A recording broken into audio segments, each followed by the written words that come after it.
चुनाव के समय में मैं क्षमा चाहता हूं, मैं थोड़ा भावुक हो गया, मैं थोड़ा अध्यात्म में चला गया हूं, पर वो मेरी की विचारधारा नहीं, वो मेरी जीवन की शैली है। चुनाव के समय में आपके समक्ष में आया था, मैंने निवेदन किया था कि आपकी बहन, आपकी बेटी सरला जी को आप अपना पूर्ण आशीर्वाद प्रदान करो। और आज सबलगढ़ की मेरी जनता को मैं झुककर प्रणाम करता हूं कि आपने अपना भरपूर आशीर्वाद सरला जी को दिया। मध्य प्रदेश में के विधानसभा में मेरी सशक्त महिला को आपने भेजा और आने वाले समय में मैं आपको विश्वास दिलाता हूं, सरला जी अकेले नहीं है। ये पूरी मंडली जो आप मंच पे देख रहे हो, ये पूरी मंडली सरला जी के साथ है। और ये पूरी मंडली के अतिरिक्त ज्योतिरादित्य सिंधिया भी सरला जी के साथ। मैंने उस सभा में कहा था कि सबलगढ़ की विकास और प्रगति मैंने सदैव अपनी जिम्मेदारी मानी, चाहे जौरा हो, चाहे केलारस हो, चाहे मुरैना हो, चाहे सुमावली हो, चाहे अम्बा हो, चाहे दिन्नी हो। इस मुरैना अंचल के साथ सिंधिया परिवार का एक हृदय का लगाव सदैव रहा है। और मुझे अच्छी तरह याद है जब जनसेवा के पद पे मैं आया था, मेरे पूज्य पिताजी का सपना था कि माधव महाराज का बनाया गया ग्वालियर से श्योपुर का रेलवे लाइन, जो नैरो गेज थी, छोटी ट्रेन थी और बहुत सुंदर ट्रेन थी, बहुत सुंदर ट्रेन थी। और आज के 21वीं सदी के भारत में भी माधव महाराज को लोग प्यार और आशीर्वाद प्रदान करते थे कि ग्वालियर से आवागमन की सस्ती सुविधा वही छोटी ट्रेन होती थी। इतनी सुंदर ट्रेन होती थी कि ट्रेन पे चढ़ जाओ, चाय का दुकान देखो तो ट्रेन से उतर जाओ, चाय का कप खरीद लो, भागते भागते ट्रेन के ऊपर दोबारा चढ़ जाओ। ऐसी ट्रेन थी जो आपको भी ले जाती थी और आपके दिल को भी साथ ले जाती थी। पिताजी जब रेल मंत्री बने, उनका संकल्प था गुना इटावा रेलवे लाइन को परिवर्तित करने के लिए। लोग कहते थे कि सपने देख रहे हो। पहले रेल बजट में सन 1985 में उस रेलवे लाइन को उन्होंने मंजूर करवाया।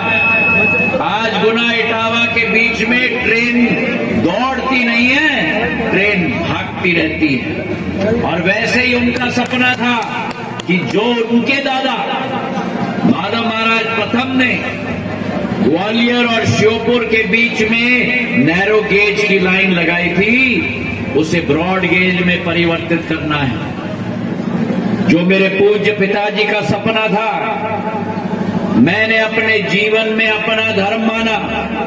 और 2012 में इसी सबलगढ़ में और सबलगढ़ से निकलते हुए श्योपुर तक हम उस तत्कालीन रेल मंत्री मुनियप्पा जी को लेके आए थे।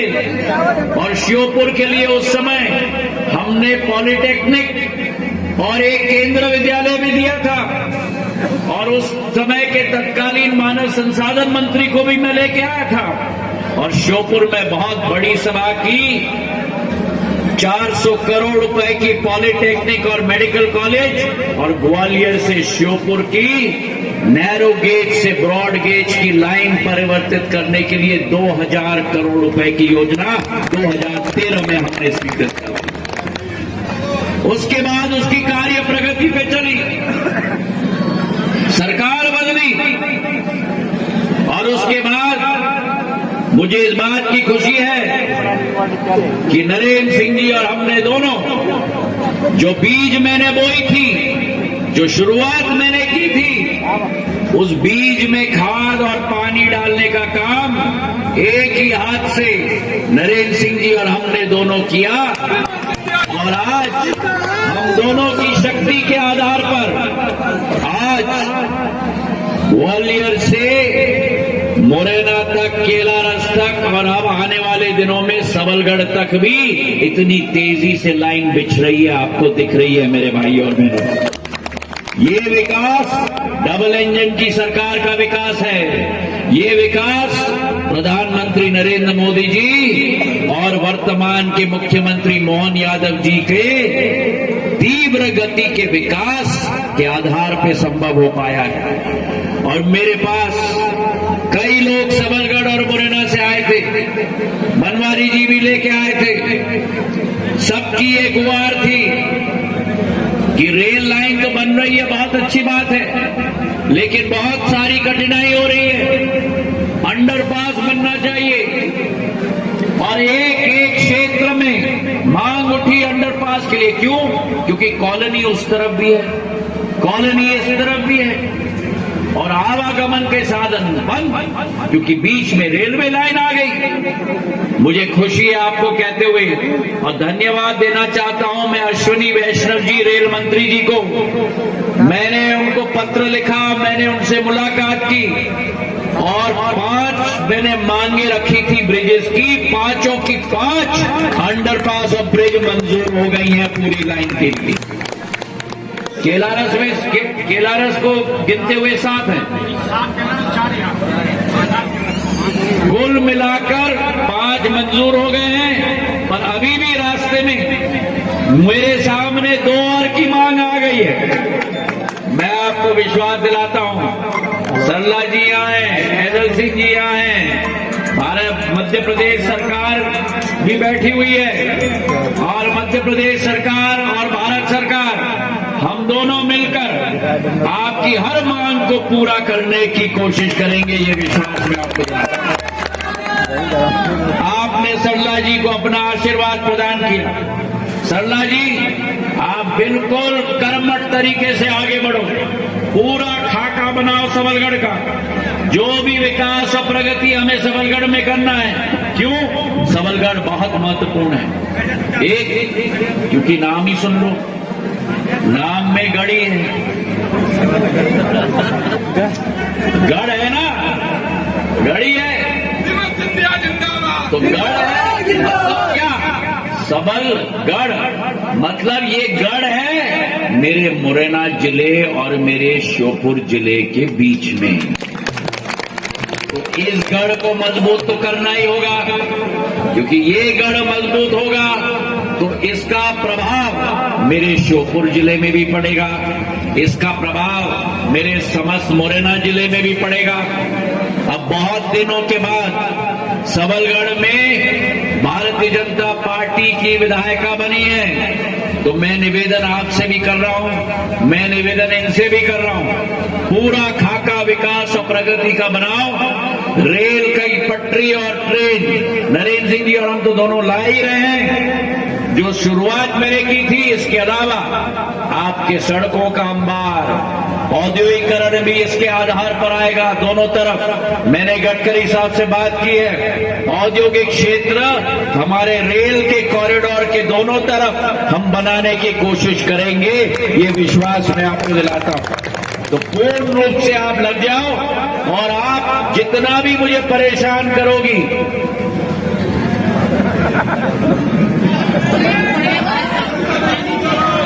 सुन तो लो भाई, जितना मुझे आप परेशान करोगी उतना ज्यादा काम होगा।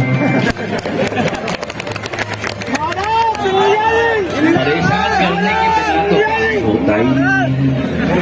हेलो, जितने बार दरवाजा खटखटाओगे, क्योंकि मैं भी पहली बार जब सांसद बना था ना, तो मैं भी सोच रहा था मैं परेशान करूं या न करूं। जितने बार मंत्रियों को परेशान करोगे उतना जल्दी मंत्री लोग कहेंगे भैया पीछा छुड़वाओ, इनका काम करवाओ जल्दी।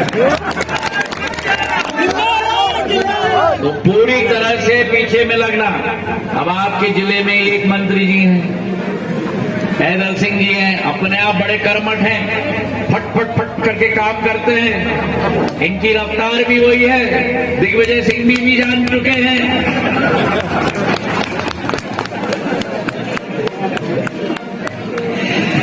तो ये पूरी टीम सबलगढ़ के लिए संकल्पित है। आज के दिवस पर मैं अपनी सबलगढ़ की जनता को दिल के गहराइयों से धन्यवाद देना चाहता हूं।